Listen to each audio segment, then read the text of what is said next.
In 1863, President Abraham Lincoln declared a national holiday, Thanksgiving. For many newly freed families, it wasn't a feast. It was faith and survival. This episode explores what Thanksgiving meant to those first years after freedom. I'm Rondia Kaufer, and this is From Chains to Change. Freedom's First Harvest. In October 1863, Abraham Lincoln declared a national day of Thanksgiving. He asked the nation to bow in gratitude for harvest, for peace, for mercy. But his words rang through a divided land, because in 1863, freedom had come on paper, but not yet to every soul.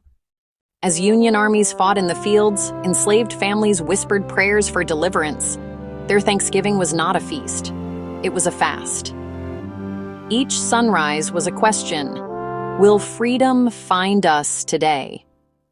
When the war ended, freedom spread like dawn, uneven, uncertain, but real. And with it came a new kind of Thanksgiving. No fine china, no grand tables, just cornbread, greens, and hope. One freedman wrote, "We thank the Lord not for what we have, but for being seen as men." Gratitude became resistance, a way to say, we are still here. In the immediate aftermath of the Civil War, a quiet, unnerving stillness settled over the American South. The cannons had fallen silent, but the battle for the soul of the nation was far from over. For the white planter class, the architects of the Confederacy, the world had been turned upside down. Their fields, once teeming with forced labor, now lay fallow and empty. The immense wealth they had accumulated through generations of human bondage had vanished, not in a market crash, but in the single seismic stroke of emancipation. Their profits were gone. Their entire social order, a pyramid built on the backs of enslaved people, had crumbled into dust. But this was more than an economic crisis. It was an existential one. The old masters, stripped of their human property, were not at rest. They looked out upon a landscape of 4 million newly freed African Americans, and they did not see fellow citizens. They saw a threat, a problem to be managed, a labor force to be recaptured. In their minds, freedom for Black people was synonymous with chaos, and their primary goal was to restore order, their order. They could no longer use the whip and the chain as instruments of outright ownership, so they would have to find a new tool, a more insidious one. So they planted something new in the soil of the defeated South, not cotton, but laws. Beginning in late 1865, state legislatures across the former Confederacy began to pass a series of restrictive statutes known collectively as the Black Codes. Mississippi and South Carolina led the way, with other states quickly following suit. These were not subtle regulations.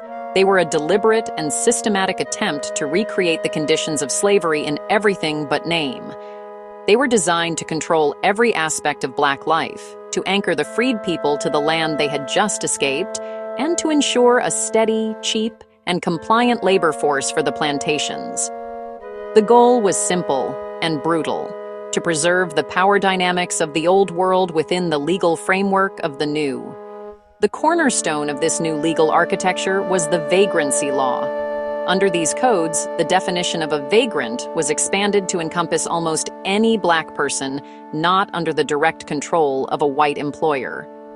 A freed person found without a signed labor contract for the year, or simply walking down a road without proof of employment, could be arrested. The crime was not idleness. The crime was independence. The laws were a declaration that a Black person's freedom was conditional, permitted only in service to a white master. These codes were breathtaking in their scope. They dictated where Black people could live, often barring them from owning land in rural areas, forcing them back toward the plantations.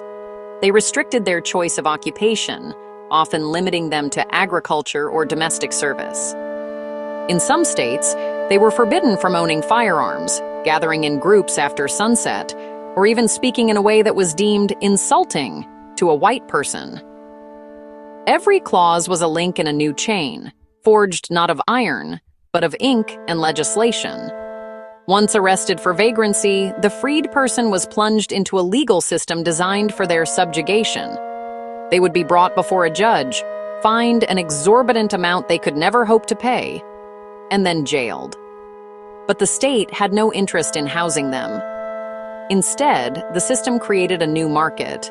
The prisoners' labor was then leased out to the highest bidder, often the very same plantation owner they had refused to work for in the first place.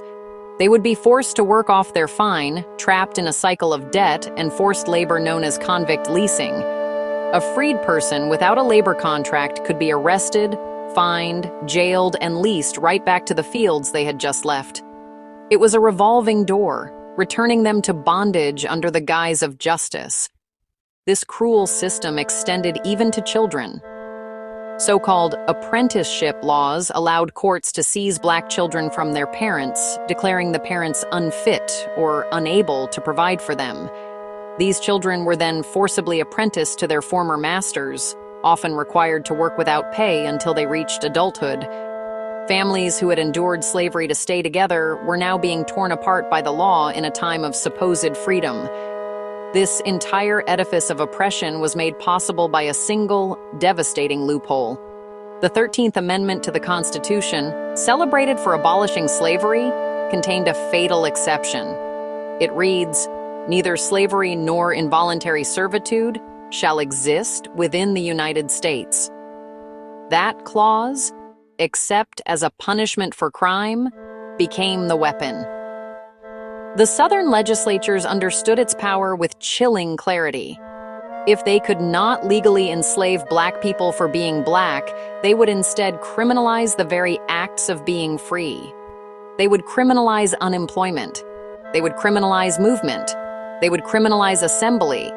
They would pass laws so broad and so discriminatory that they could ensnare anyone they chose at any time. And so, they made freedom itself a crime.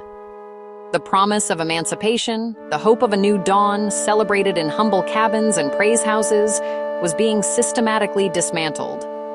The gratitude for freedom was met with a legal system designed to prove that freedom was never truly theirs to have. The Black Codes were a declaration of war on black liberty, a calculated strategy to ensure that while the title of slave was gone, the reality of servitude would endure for generations. It was slavery by another name, sanctioned by the law and built upon a foundation of manufactured criminality. Still, they endured.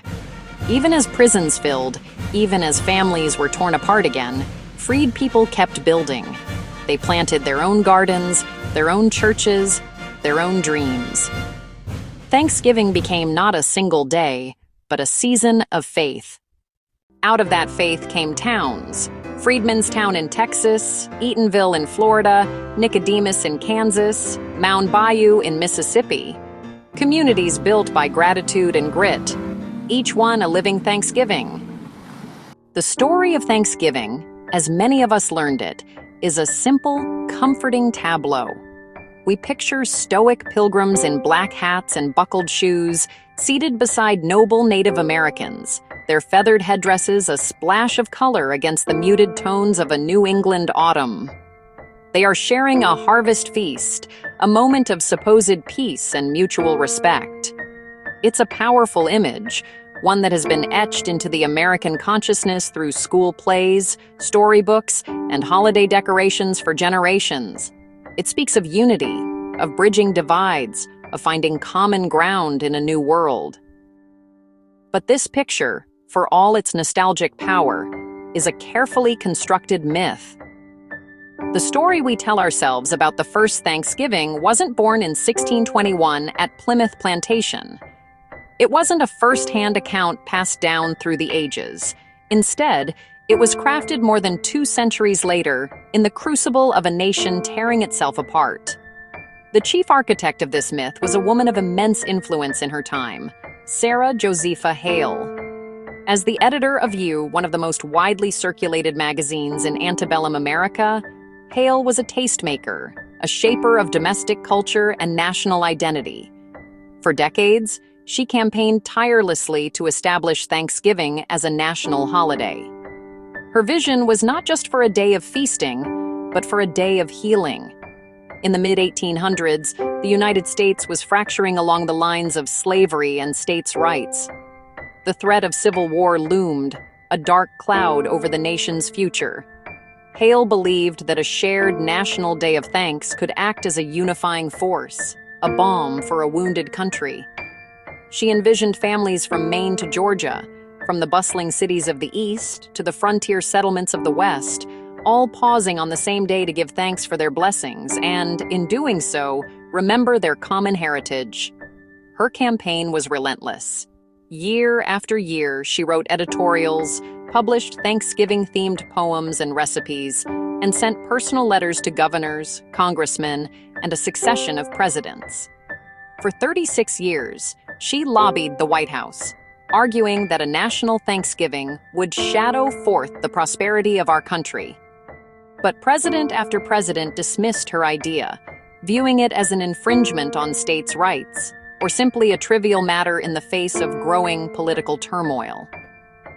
It wasn't until the nation was fully engulfed in the Civil War, its bloodiest conflict, that her plea found a receptive ear. In 1863, in the wake of the pivotal Union victory at Gettysburg, Hale wrote directly to President Abraham Lincoln. She urged him to create a day of general thanksgiving that would help to heal the wounds of the nation. This time, the message resonated. Lincoln, desperate to foster a sense of unity and purpose amidst the carnage, issued his historic proclamation, declaring the last Thursday in November as a national day of Thanksgiving. But it is here that the popular myth diverges sharply from historical reality. Read Lincoln's Proclamation. It is a profound and somber document, calling on Americans to give thanks for their blessings even in the midst of a civil war of unequaled magnitude and severity. It speaks of widows, orphans, and mourners. It asks for humility and repentance. What it does not mention, not even once, are the Pilgrims. The story of the 1621 harvest meal was not part of Lincoln's vision for the holiday. His focus was on the present crisis and the future of the Union. The Pilgrim narrative was a later addition, a historical flourish promoted by Hale and other writers of the era to give the new holiday a comforting, foundational story. They reached back into the colonial past and plucked out a single, relatively obscure event, a 3-day harvest festival between the English colonists and the Wampanoag people, and polished it into a symbol of national origin. This reframing was deliberate. It served a purpose. In the aftermath of the Civil War and during the turbulent decades of Reconstruction and mass immigration that followed, the nation needed a simple, unifying origin story. The tale of the Pilgrims and Indians offered just that. It presented an idealized vision of America's beginnings, one that conveniently sidestepped the brutal realities of colonization, the violence, the broken treaties, and the systematic dispossession of native peoples. It was a story that made white Americans feel good about their history, portraying their ancestors not as conquerors, but as pious, hard-working settlers who forged a peaceful coexistence with the land's original inhabitants. The story was comforting, but in its comfort, it erased a far more immediate and profound truth. For millions of newly freed African Americans, the first true Thanksgiving had nothing to do with pilgrims or a meal shared 2 centuries earlier. Their first Thanksgiving after emancipation was not a story written by a magazine editor. It was a lived experience, a raw and powerful expression of gratitude for the most fundamental of human rights: freedom. Theirs was not a Thanksgiving of myth, but of reality. It was a Thanksgiving born not of peaceful settlement, but of brutal survival. It was a gratitude forged in the fires of slavery and tempered by the hope of a new dawn. This was the Thanksgiving that Lincoln's Proclamation, intentionally or not, made possible. A day not to look back at a sanitized colonial past, but to look forward with both trembling and resolve to a future where they were no longer property, but people. A future they would have to build for themselves, one harvest, one prayer, one day of thanks at a time.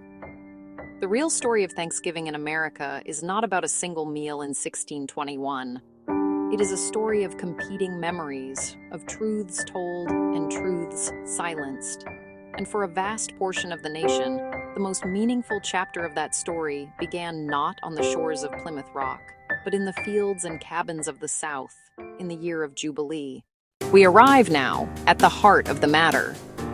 We have traced the arc of a promise, from its proclamation in the midst of war to its fragile, embattled dawn. We have witnessed the birth of a new kind of Thanksgiving, one not of myth, but of memory, forged in the crucible of suffering and hope. And in this journey, we discover that gratitude for Black Americans was never a simple, passive sentiment. It was and remains a radical act, an act of defiance. Even when freedom was stolen, faith remained. This is the enduring truth, the bedrock upon which generations built their survival. Think of it, in the suffocating heat of the cotton fields, under the relentless sun, where the body was owned but the soul could not be shackled, there were whispers of thanks. Prayers murmured for the coolness of dusk, for a moment of rest, for the strength to see another sunrise. In the brutal, dehumanizing rhythm of the chain gangs, where freedom was a taunt, a ghost limb aching for what was lost, a shared hymn could rise from the dust. A chorus of gratitude for the fellowship of the damned, for the shared glance that said, "I see you, you are not alone." This was not gratitude for the chains, but in spite of them. It was a declaration that humanity could not be legislated away, could not be broken on the anvil of forced labor. And in the new towns rising from the ashes of slavery and war, places like Nicodemus, Mound Bayou, and Freedman's Town, communities built not just with lumber and nail, but with a collective will to exist. In these nascent settlements, carved out of prairie dust and swampland, people still gave thanks. They gave thanks for the soil under their own feet, for the roof they raised with their own hands, for the children who could now learn to read and write without fear. Each harvest, no matter how meager, was a testament to their resilience. Each shared meal was a sacrament. This gratitude was the mortar holding the bricks of their new world together. It was a conscious choice to focus not on the immensity of what was taken, but on the profound value of what was being built, moment by moment, day by day. It was an accounting of blessings in a world that had dealt them so much loss. To understand this, we must redefine the word itself. For those who have known only comfort, gratitude can be a soft, pleasant feeling, a polite acknowledgement of abundance. But for those who have known the depths of privation, it is something else entirely. It is a weapon. It is a shield. It is a strategy for survival. When every institution is designed to crush your spirit, to convince you of your own worthlessness, the act of giving thanks becomes a revolutionary posture. It is a refusal to internalize the hatred of the oppressor. It is a reclamation of one's own narrative. Gratitude was no longer just a feeling. It was defiance. It was a way to look the architects of the Black Codes, the enforcers of convict leasing, the entire apparatus of a hostile nation, squarely in the eye and say, "You cannot take the spirit from us. You can steal our labor. You can restrict our movement. You can deny us the vote. You can burn our schools and churches. You can try to legislate us back into a state of servitude. But you cannot touch this. You cannot extinguish the internal fire that recognizes the sacred in the profane, the hope in the hopeless. You cannot own our joy. You cannot colonize our souls." This defiance was woven into the very fabric of life. It was in the spirituals that coded messages of escape, yes, but also messages of divine worth. It was in the preacher's sermon that thundered with the promise of a justice not yet seen on earth. It was in the quiet dignity of a mother teaching her child to say, "Thank you. for a piece of cornbread, instilling a sense of worth and grace in a world that offered none. It was in the laughter that echoed in the churchyard after service, a sound that rebuked the silence of the fields. Each expression of gratitude was a small victory, a quiet insurrection of the heart against a system of despair. It was a way of holding on to the light, even when surrounded by an ocean of darkness. This tradition of defiant gratitude is a legacy. It is the inheritance passed down through generations, a tool for navigating a world that is still, in so many ways, hostile. It is the spirit that fueled the civil rights movement, where activists sang hymns of praise in the face of police dogs and fire hoses. It is the strength that sustains communities today, finding reasons to celebrate and give thanks amidst systemic inequality and injustice. To be grateful in the face of adversity is not to be naive. It is not to ignore the pain or the struggle. On the contrary, it is to look at the full, unvarnished truth of that struggle and to choose, deliberately, to affirm life. It is to acknowledge the presence of grace alongside the grievance, of beauty alongside the brutality. It is the ultimate act of self-determination. It is the understanding that while external forces may seek to define your reality, your internal response remains your own sovereign territory. This is the enduring power we honor. The power to look upon a history of bondage and a present of struggle, and to still find a reason to lift one's voice in a chorus of thanks. It is the quiet, unshakable, and profound power of a spirit that refuses to be broken. I'm Rondia Kaufer, and this is From Chains to Change. The first Thanksgiving after freedom wasn't about comfort. It was courage dressed as praise. This year, may we give thanks, not only for what we have, but for what we've overcome. From Chains to Change. Freedom's First Harvest, written and narrated by Rondia Kaufer, produced by Chains to Change Media. Historical research, National Archives, Library of Congress, Smithsonian, NMAAHC, Eric Foner. Reconstruction, Douglas A. Blackman, Slavery by Another Name. W.E.B. Du Bois, Black Reconstruction in America. Editing and direction, Rondia Kaufer. Music public domain. Spiritual and instrumental cues. Special thanks viewers, educators, and communities. Keeping History Alive, C. 2025. Rondia Kaufer, From Chains to Change.